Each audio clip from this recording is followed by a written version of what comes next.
Hello, you unspeakable little oafs! First thing you want to do before you forget is add a new chaos token to your chaos bag, and this stays in there for the rest of the campaign. So add one of these tokens based on your current difficulty level, and that is easy, standard, hard, expert. For this scenario you'll need to gather the following encounter sets. The Agents of Hastur set from the core box, which consists of 2 copies of the yellow sign and 2 copies of Screeching Bayaki.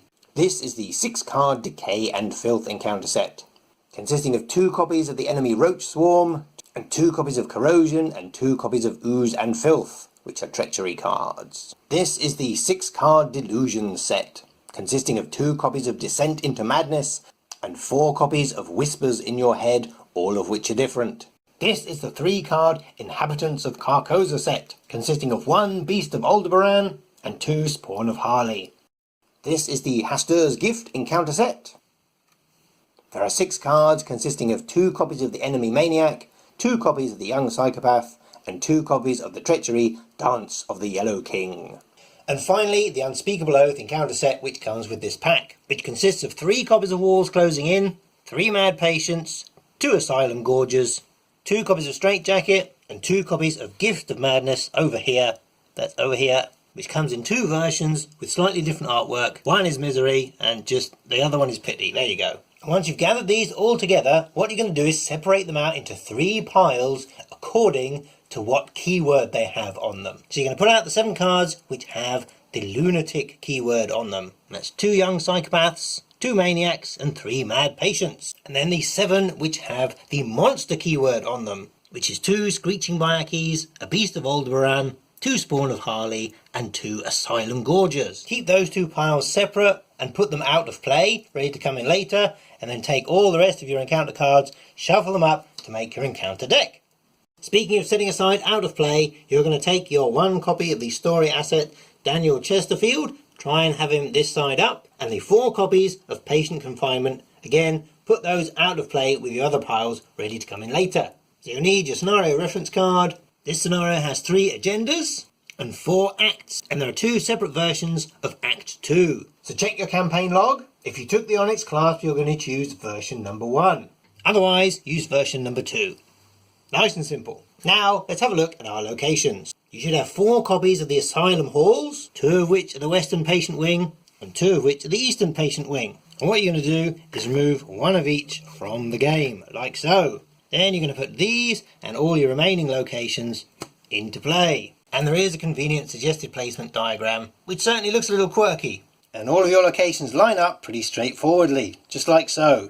Now, unusually, each investigator gets to choose which of these locations they start play at. So you can commit the cardinal sin and split the party. Some or all of you can begin play at one location, and some or none of you can begin at the other one, which means you get to flip over 2 starting locations. And once you've played this a couple of times, you'll know why this is good and bad. We hope your setup looks a little something like this. We have 3 agenda cards and 4 act cards, and you've made a choice of which version of Act 2 based on your campaign log that you're going to put into play. We have our scenario reference card and our chunky encounter deck. First of all, we've removed 2 copies of the Asylum Halls, 1 east and 1 west from the game. We've set aside all 4 patient confinement locations, and our Daniel Chesterfield as well. We've made 2 separate piles of encounter deck enemies, both of which consist of 7 cards, one of which has the keyword Monster and the other one the keyword Lunatic, or Lunatic and Monster as you prefer. We've laid out the remaining locations thus, and your investigators get the choice of whether to start at the east or the west Asylum Halls. Don't forget, wherever an investigator starts, you flip over that location and populate it with clues, but because of spoilers, we're not going to do that for you. Don't forget about adding extra tokens to your chaos bags as appropriate to your difficulty level. Then there's a lot to read on the front based on your campaign log, and if Constance was one of your VIPs interviewed. And if Constance Dumaine isn't listed underneath the VIP interviewed, then please stop watching now. If she is, there's a tiny bit of extra setup that we might give you after the credits.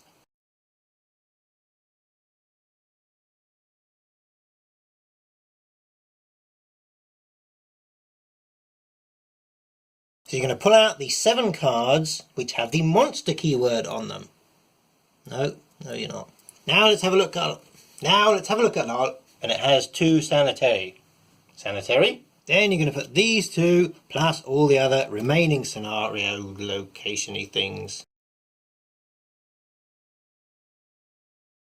Now if you did interview Constance Dumaine way back when, and she is listed under your VIPs interviewed in your campaign log, then there are two things to do. If you didn't, stop watching now. Go away! Shoo! The first is there's a little bit of text to read, and the second is there is an additional setup instruction right here, just above the picture. So once players have drawn their starting hands and their starting resources, what you're going to do is take the top card of your deck, like so. You're going to place it face down in your asset area, just as if it was another asset. It's got 0 cost, it's got 0 icons, it's an asset card, and it has the courage trait. So courage in bold italics, round about there. And it has 2 sanity on it, which you can obviously fill up before your investigator, thus giving you the impression this scenario might be slightly dangerous. We've seen a card similar to this kind of thing before in True Grit.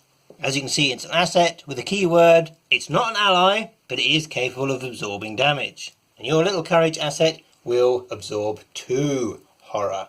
And remember that you set up your investigators before you set up the scenario. So you collect your starting resources, draw your opening hands before you set up all the encounter cards. So you will have drawn and mulliganed for your 5 investigator cards before you place your face down courage asset. Could be important.